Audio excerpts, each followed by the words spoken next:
following up on one of the creepiest trailers of 2022, with honestly one of the strongest and most unsettling films of a very good year in horror. In this video, we're analysing psychological horror, Smile.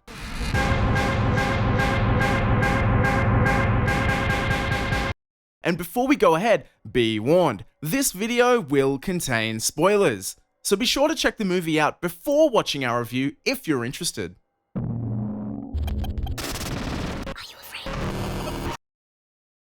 Written and directed by Parker Finn in his feature-length directorial debut, and based on his earlier 2020 South by Southwest Jury Award-winning short film Laura Hasn't Slept, Smile follows Dr. Rose Cotter, a hospital therapist who loves her job but is clearly overworked. After witnessing a strange, traumatic incident involving a young patient, Laura, Rose starts to experience terrifying events of her own. As she falls down the rabbit hole trying to find meaning amongst the terror she's experiencing, she finds unexpected links to her past that might help her escape from her horrifying present. What follows is a masterfully directed, if slightly thematically skin-deep exercise in what a genuinely creepy modern horror should look like. It doesn't particularly do anything new or original, drawing heavily from films like The Ring and It Follows, but what it does very well. We're going to be analysing this creepy psychological horror on three main points: the story and the writing, the cinematography and filmic techniques, and the creep factor. And by the end of this movie, we're going to answer the question that's on every horror fan's mind. When you're watching this movie, are you afraid? First premiering at Fantastic Fest on September 22nd, 2022, this movie was already riding on a wave of buzz and anticipation stemming from an 8-second teaser trailer posted on Paramount's Twitter account on May 26th.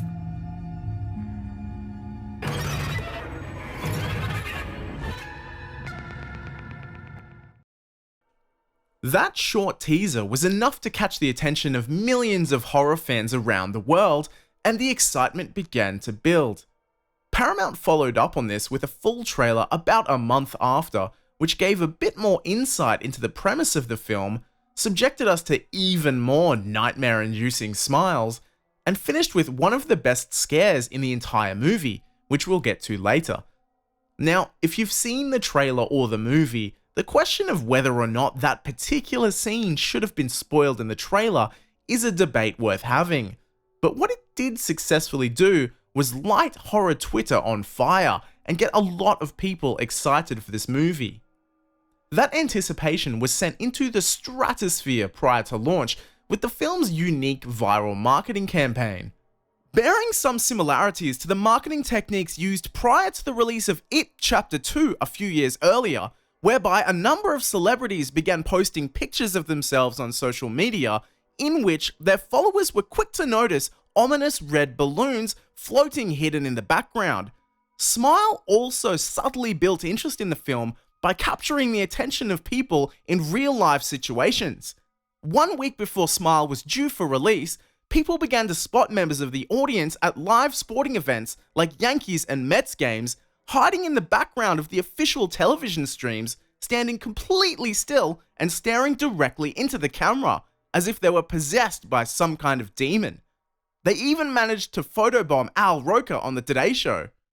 Needless to say, this caught a lot of people's eyes, and the hype for this movie was at an all-time high for horror fans and casual moviegoers alike. And did it live up to those expectations? Let's find out. As the movie begins, we meet Rose, played by Sosie Bacon, Hollywood baby of Kevin Bacon and Kyra Sedgwick, and perhaps best known for her performance in Netflix's 13 Reasons Why, in which she played the dark and enigmatic Sky Miller, so she has some experience in unwrapping trauma through performance. Rose is conducting a session with long-term patient Carl, who is visibly distressed and appears to be having a manic episode. The session serves as a quick introduction to Rose's personality, professionalism, and expertise in the area. She's good at what she does. During a short meeting afterwards with her boss, Dr. Morgan Desai, played with a certain softness and empathy by Cal Penn, Rose leaps to the defense of a hospitalized patient who doesn't have insurance, showing that she is a genuinely empathetic person and doesn't necessarily always follow the rules. Rose is then called on to meet newly admitted patient Laura, played by Caitlin Stasey, during one of her shifts, and it soon becomes obvious that Laura is dealing with some severe mental health and trauma issues. Laura tells Rose that she's been witness to a disturbing suicide whereby a professor at her school bludgeoned himself to death with a hammer. Ouch. And she was the only witness. Ever since then, she's been plagued by the presence of some ominous entity. She spirals into a desperate panic when she becomes terrified of something in the room that neither we nor Rose can see. All of a sudden, the panicked screaming stops and a sense of demented calm washes over Laura. She's staring at Rose, an unwavering smile on her face, as she takes a broken piece of vase and uses it to take her own life. Although this won't be the last we see of her, I want to take the time to point out that Stasey, who actually starred in Finn's original short film as Laura, is a true standout here during the first act of the film, navigating the subtleties and nuance required in depicting the fractured mind of someone who has witnessed a tragic and disturbing event. She successfully walks the fine line between portraying someone who has truly been witness to a supernatural evil and a mentally unwell young woman, conjuring some doubt in the audience as to what is really going on here. Featured prominently in both the trailers and the posters for this film, Stacey's portrayal of a psychologically shattered young adult, laced with a manic desperation of needing to be heard and be believed, really serves to hook you in early and introduce the themes of this film of unease, trauma, and loss. And she easily has the creepiest smile of everyone in this movie. Yep, I'm not getting any sleep tonight. Anyway, following on from this horrible event, Rose is interviewed by two police officers in what seems to be standard practice when something like this happens at the hospital. As Rose recounts the event, we are able to sense some sort of odd relationship between her and one of the cops, Joel, played by Kyle Gallner, as if they are already familiar with each other. Later that night, Rose returns home after work to an empty house and has what seems to be her first vision or hallucination, catching a glance of Laura in the shadows smiling at her. Her creepy vision is interrupted by her fiancé Trevor, played by Jesse T. Usher of The Boys fame, with some, questionable acting at times, as he returns home. Has Rose been more affected by Laura's death than we realized, or is there something more going on? The cracks are starting to show later that evening during a couple's dinner with Rose's sister Holly and her husband Greg, where a disagreement over what to do with the house that Rose and Holly grew up in leads Rose to snap at the pair, insulting them. Still visibly distressed later that evening, Rose feeds her cat Mustache and deflects Trevor's concerned questioning about whether or not she is okay. It's clear that Rose has a tendency to shoulder her burdens alone, and that possibly stems from something in her past.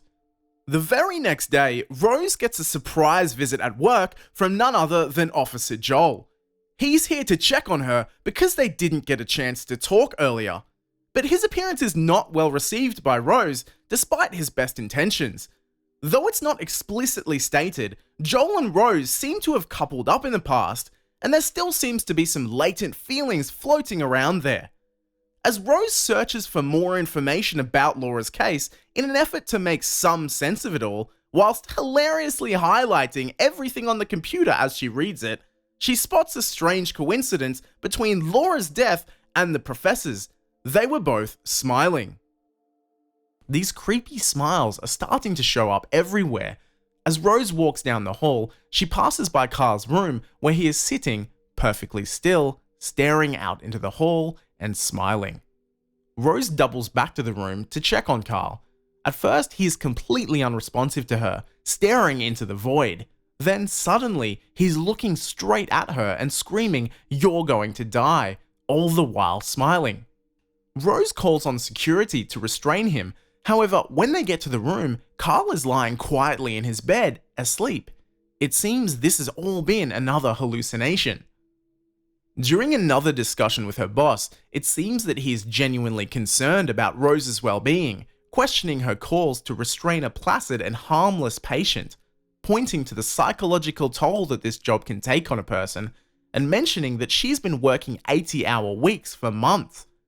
Against her wishes, she's given a paid week off and told to take it easy and give herself a break. Home alone again later that night, as Trevor is, surprise surprise, stuck late at work again, Rose is again taunted by these mysterious visions. As the security alarm in her house goes off, her door is mysteriously wide open and she receives a phantom call from what appears to be her security team. However, the person on the other end of the call chillingly questions whether Rose is really alone inside the house and tells her to look behind her, terrifyingly revealing that Rose was chatting with the entity. Trevor comes home, half-heartedly checks on Rose, and she brushes him off yet again and downplays the situation. Also, Mustache seems to be missing.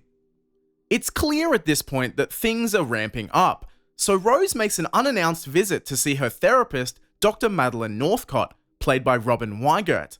Rose is blaming herself for Laura's death, despite her therapist pointing out she only met her for 10 minutes, and it's during this meeting that the possible link between Laura's death and Rose's mother's suicide is made, when Dr. Northcott asks if Rose still blames herself for her mother's death. Rose makes it clear that she doesn't want to drag up that part of her life, even though it seems like it may be being dragged up for her, and their session ends. In what appears to be an attempt to force herself back into normality, Rose then heads over to Holly and Greg's house for their son Jackson's birthday, carrying a nice big birthday gift under her arm. Rose appears to be very uncomfortable with her surroundings and is struggling to put on a brave face. And now it's time for Jackson to open his presents. Oh boy, I wonder what Aunt Rose got him. It's her missing and now confirmed dead cat, Mustache. Yeesh. Cue the entire party stepping away from a confused and shocked Rose, horrified looks on their faces. An entire room full of people witnessing Rose having some kind of mental breakdown and nobody making a single move to help her or be anything other than disgusted at her. The spectacle escalates as one of Holly's friends breaks into a creepy smile and startles Rose into falling backwards onto the glass table. Her arms now bloody, cut and in pain, and still nobody moves to help her at all.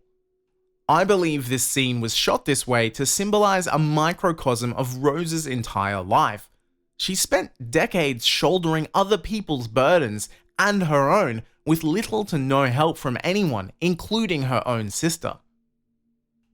After a visit to the emergency room where Trevor and Holly are seen inaudibly arguing with each other behind glass, Trevor and Rose are sitting together in their car outside their house. Rose finally opens up to Trevor with what she believes is happening. Some kind of evil spirit or energy is threatening her. She's noticed a pattern of similar things happening to other patients, and she's terrified. She's looking for someone to believe in her, and she's turning to the one person who is supposed to have her back. Trevor recoils, invalidates, and tries to leave the car, and then reacts with anger, accusing Rose of killing Mustache.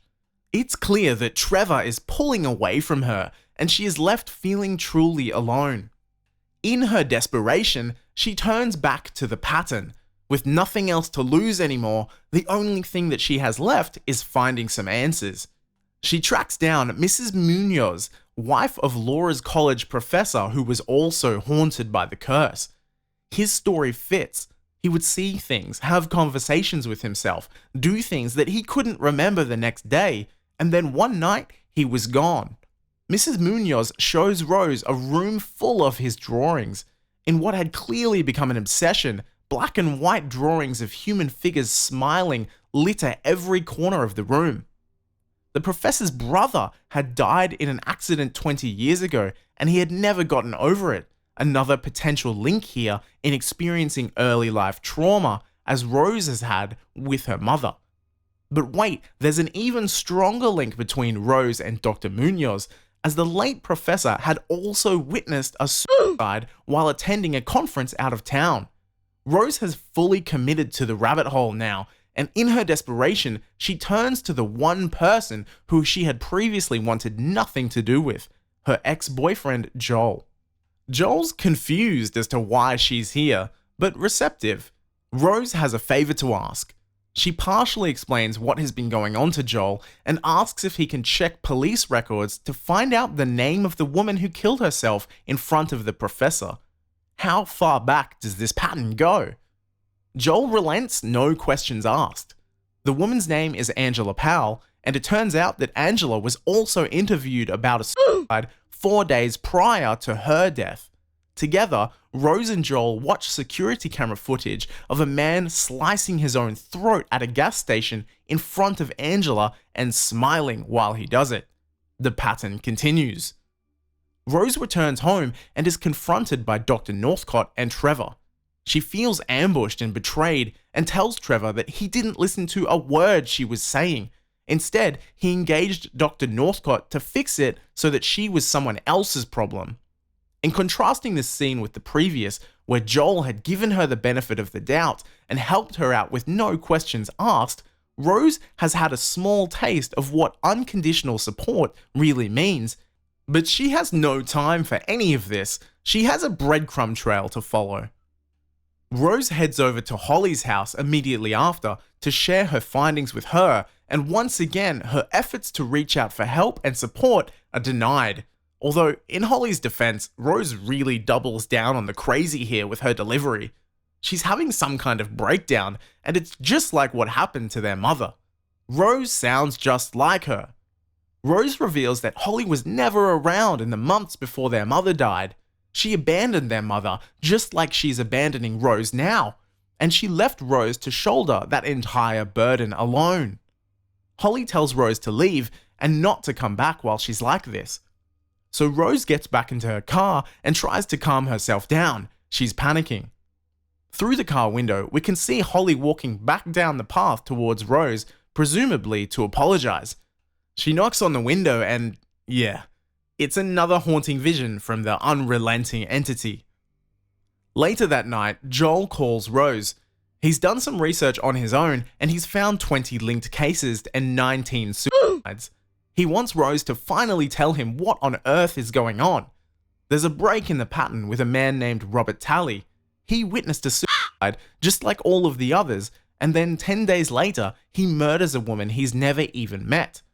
A week after that, the key eyewitness to the murder commits suicide and the pattern resumes. Talley is locked up in prison holding, and we're going to go and pay him a visit. Along the way, Joel and Rose talk about the pattern, and in contrast to her chat with Trevor, Joel is more receptive to the possibility of a curse and less willing to label Rose as crazy. Something is jumping around from person to person and causing them to kill themselves. Or maybe they're not doing it themselves, it is.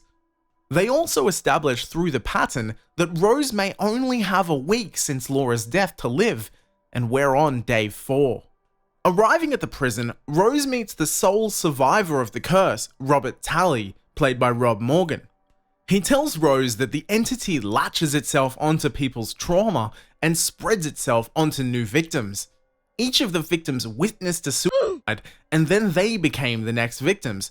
So Robert killed someone to prevent the entity from killing him. Rose loses her cool and screams that she can't kill someone, causing Robert to panic, now realizing that Rose brought the entity right back to him. Rose goes back home and Dr. Northcott shows up at her doorstep. Rose reluctantly agrees to a session with her. However, not everything is as it seems, and after Rose receives a call from the real Dr. Northcott, she realizes Madeline is, in fact, the entity in disguise. Rose's time is coming.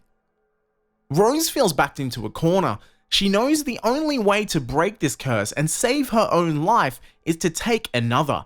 She drives over to the hospital, concealing a knife. A sequence plays out whereby Rose enters the hospital and walks into Carl's room. After their interaction the other day, he immediately senses that he is in danger. Dr. Morgan sees Rose in Carl's room and asks her what is going on. Rose attacks Carl with the knife, with Morgan as a witness. This is all revealed to be another hallucination, and we're back in the car with Rose. She drives away when Morgan sees her, along with the knife in her car. Joel has seen a police APB go out on Rose, presumably called in by Morgan, and he's worried. She tells him that she must isolate herself to stop the entity from spreading to anybody else. She's not going to keep running. Rose has reached her childhood home, where it all began for her. It is time for her to truly confront her trauma. Walking through the dilapidated house, Rose relives the day that her mother died. As a child, Rose refused to help her abusive mother when she asked Rose to call for help following an overdose. It is the form of her mother that the demon chooses to manifest itself in later that night. Rose's mother morphs into an uncomfortably tall, warped version of herself, always smiling as it chases Rose throughout the house. Rose expresses her anger toward her mother for how she behaved due to her illness and how she never got the help she needed. The demon attacks Rose, and in a symbolic statement, Rose says, "It's my mind, you can't escape it either," before lighting the demon on fire and watching it burn. It seems that Rose has successfully confronted her trauma and vanquished the curse. Free from the curse, Rose returns to the one person who supported her throughout, Joel. She apologizes to Joel and comes clean that her mother's death at a young age traumatized her to the point of building a wall so people couldn't see the real her. Joel's demeanor changes and he says, "I'll stay with you forever," and he smiles. Once again, Rose was hallucinating. She's still back at the house. The demon finds her and tears its face off before stretching Rose's jaw wide open and climbing into her mouth. Joel shows up and enters the house, only to find Rose dousing herself with kerosene. She turns around, flashing her own creepy smile, and she lights herself on fire in front of a terrified Joel. And so it seems the cycle will continue.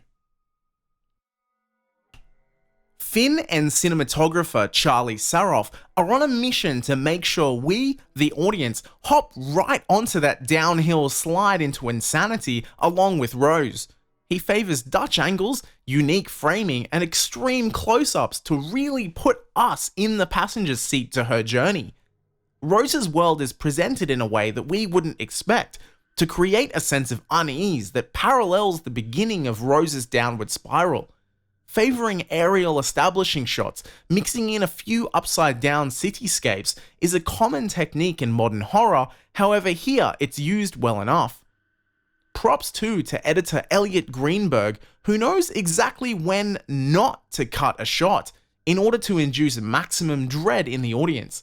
Seriously, there are some long, drawn-out shots in here, but instead of feeling somewhat self-indulgent, every single time I was right there with them, feeling tenser by the second, terrified of what was going to happen next, or thinking, what was that in the background? This film wields its pacing like a weapon, speeding up the editing as Rose's panic rises, and inversely slowing it right down during the moments in between while they are building up tension. Composer Cristobal Tapia de Vere's atonal, discordant, and chaotic mix of warbling bass, moaning voices, and strange visceral percussion provides a notable addition to this film's goal of keeping us on our toes for the entire runtime. In Smile, Parker Finn has a thing for yellow. Chief lighting technician Joel Minnick and colorist David Cole complement his penchant for yellow with a grading that leans heavily on it. And once you know what you're looking for, it appears everywhere in the film.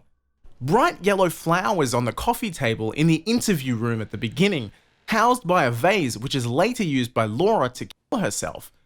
Yellow wrapping paper with black circles all over it during the birthday party, yellow streamers, yellow cups, this strange yellow sign next to Rose that says RXR, although maybe this is a US local thing that I don't get. If it is, please tell me what that means in the comments. A strange depiction of a demon in, you guessed it, yellow. The quote from Rose to Joel in his apartment that he got rid of that ugly yellow couch. the yellow prison jumpsuit worn by the only curse survivor, and probably many more that I've missed. I'll come right out and say that I don't really know why Finn's done it, but I have a theory. In modern color psychology, a theory developed by renowned Swiss psychologist Carl Jung, which states that the effects that colors can have on our subconscious feeling can be effectively used in art therapies to help people overcome trauma. Yellow is the quintessential happy color. It's often associated with optimism, sun, and warmth. In other studies, it has been shown that yellow tends to stand out to us amongst other colors, almost having an irritating quality. So why then, in a movie so heavily steeped in trauma and dread, is this traditionally happy color so prominent? I think that Finn has used this repeated motif to symbolize Rose's tenuous relationship with her own happiness. In fact, a lot of the yellow objects in this movie have something happen to them. The vase that houses the bright yellow flowers in the session room is shattered, casting the flowers throughout the room.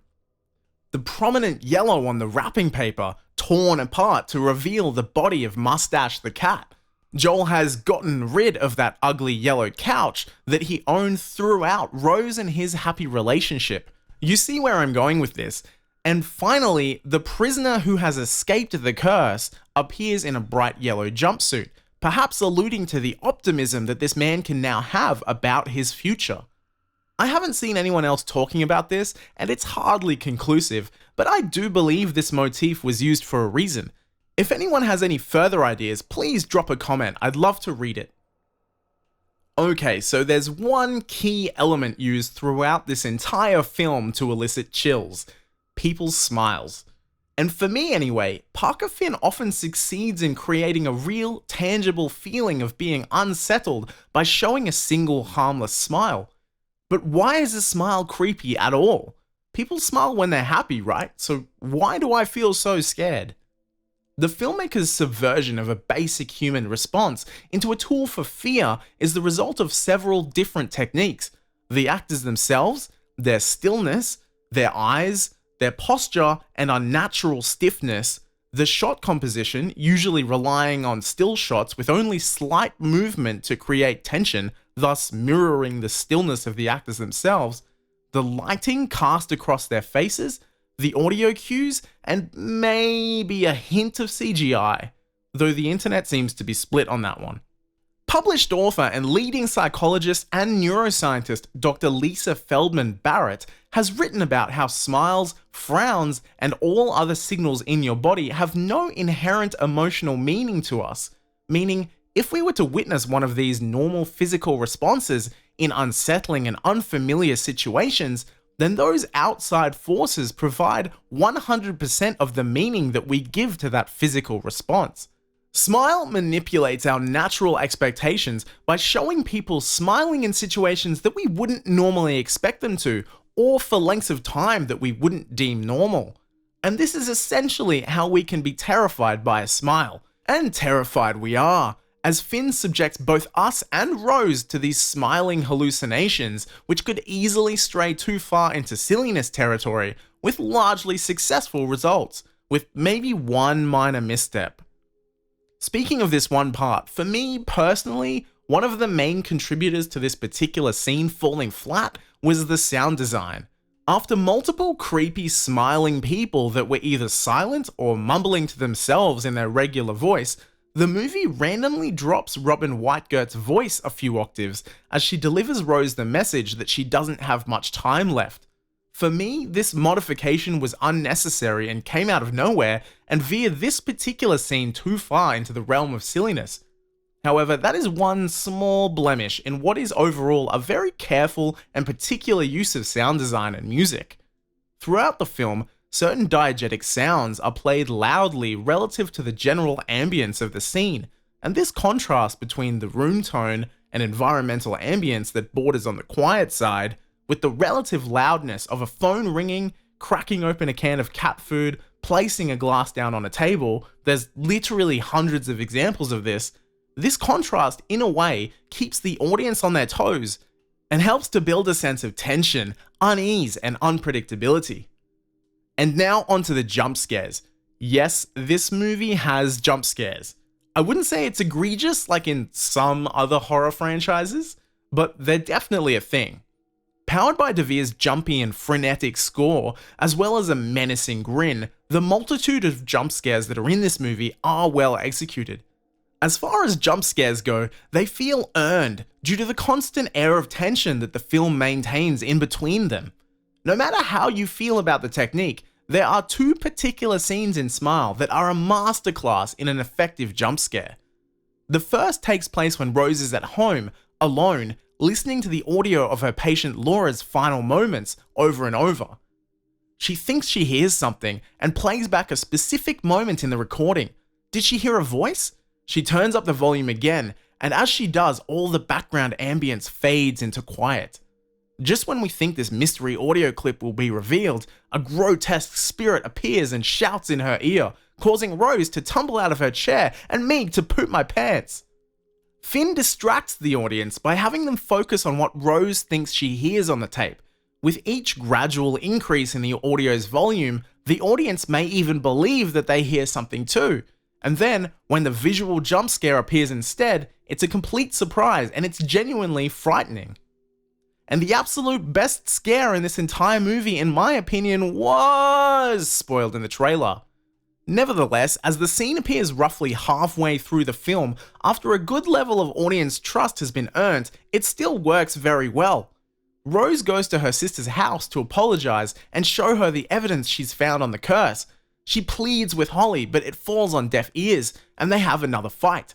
Her sister slams the door in her face, Rose gets back in her car, and in the background, we see Holly walk out of the house and up to the window, assumedly to make amends. When Rose turns to her, there's a brief pause, and then Holly's outstretched neck and smiling face flop down as if unhinged from her body. Rose is left screaming alone in her car as her nephew watches, terrified from the house. This smile is especially terrifying because it happens out of nowhere and looks so inhuman and unnatural that it's genuinely disturbing. This one moment exemplifies what this movie does so well. It's an effective and earned jump scare rooted in character emotion with elements of body horror and achieved with great practical effects. At its core, Smile is a discussion that has been had numerous times before in modern horror, that of the nature of trauma and the allegory that the personification of trauma is a supernatural being. The film gets absolutely 0 points for originality. What if The Ring was It Follows? It also draws inspiration from familial trauma movies like Hereditary or the Haunting of Hill House series, while also having elements in common with recent outputs Men and The Night House, as both films tell the story of a woman dealing with somebody close to them suicide. But overall, Smile is a refined combination of tried and true horror elements and story beats. Finn successfully crafts a new urban legend here, making the innocent act of smiling terrifying. Smile wields solid directing and tried and true horror tropes very effectively to create a tense and uncomfortable feeling throughout most of the film's under 2-hour runtime. The film wisely never overstays its welcome.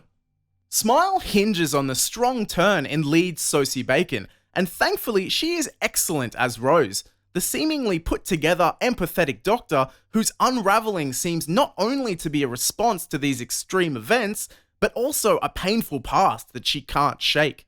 There are times in Smile when you truly feel the dread and terror that Rose is going through.